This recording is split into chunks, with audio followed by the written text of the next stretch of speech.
बलौदाबाजार जिला के बिलाईगढ़ एसडीएम बजरंग दुबे के नेतृत्व में तहसीलदार रूपाली मेश्राम, स्वास्थ्य विभाग और राजस्व विभाग के संग पुलिस विभाग के टीम पुरगांव में स्थित आस्था क्लिनिक में छापामार कार्रवाई करीस। ये दौरान इंजेक्शन, शुगर चेक करे के मशीन समेत विभिन्न प्रकार के दवाई जब्त कर क्लिनिक ला सील करे गई।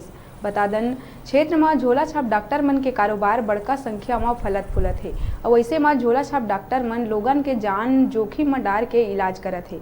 अधिकारी मन बताइस के पुरगांव में डॉक्टर छन्नू वर्मा के द्वारा संचालित आस्था क्लिनिक के निरीक्षण करे गई, जी क्लिनिक संचालित करे के कोनो रजिस्ट्रेशन लाइसेंस नहीं है। संगे संग निरीक्षण के दौरान आर्थोपेडिक और पैरामेडिकल सर्टिफिकेट भी पाए गई।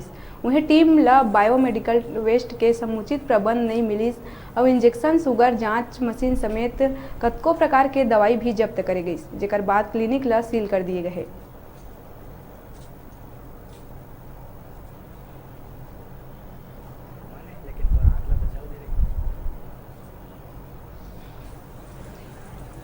मिली थी कि आस्था क्लिनिक जो पुरगांव में है, वहाँ पे एक संचालक हैं डॉक्टर छन्नू वर्मा, उनके द्वारा वहाँ पे इलीगल तरीके से मरीजों को देखा जा रहा था।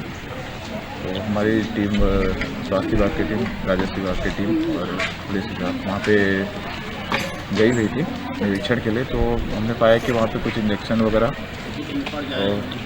पाए गए, बरामद हुए और जो भी। अभी बेरा है छोटे से ब्रेक लेके आप मन देखत रहा न्यूज़ 36 छत्तीसगढ़ की आवाज़।